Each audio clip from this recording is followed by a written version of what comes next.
here. Arati is not here. So feel free. Feel free to express yourself. No, kama angekuwa hapa mkutano angekwisha.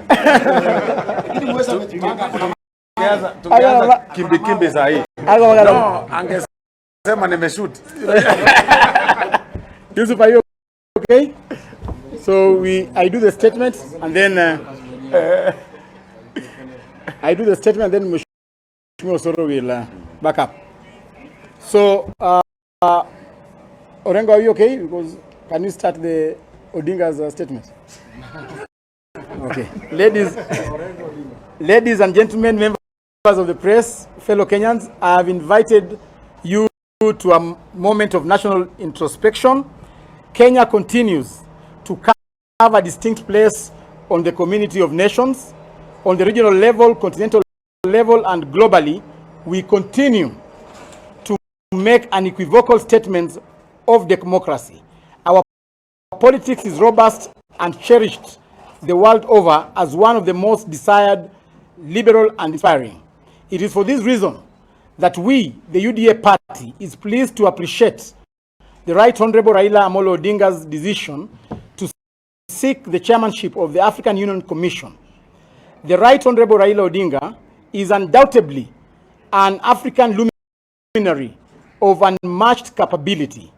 We join many across the continent in restating that Honorable Odinga deserves the AU Commission chairmanship, given his distinguished accolades and contribution to the socio-political landscape of the East Africa region and the continent as a whole.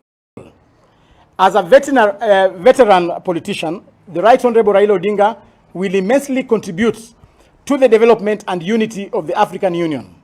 He has vast experience and has distinguished himself as a true Pan-African statesman. When Africa was embroiled in liberation fights against imperialism, Honorable Raila Amolo Odinga was there. When Africa was going through a period of African dictatorship, Honorable Raila Odinga was there. When Africa was struggling in the turmoil of neo-colonialism, it was Raila, among other distinguished leaders of Africa, who came out to speak of these ills. He measures up to the African greatest, as one of the African greatest sons. Raila was on the forefront of the greatest leaders who have championed the entrenchment of the tenets of democracy and the rule of law in Kenya and in Africa. Today, as the continent goes into deep waters seeking the emancipation from perpetual dependency on external supports, a man of his stature has the capacity to chart our path and sail the vessel of emancipation of Africa to greater heights and the desired destinations. This immense pool of experience will most certainly be of value to the continent. His drive for democratic reforms in our country will be reflected in the region and in the continent as a whole. While we appreciate our domestic ideological differences in political competition with the Right Honorable Raila Odinga, the UDA party is objectively mindful of the need to come together as a country to hail his decision to seek the position of the Chief Executive Officer of the AU.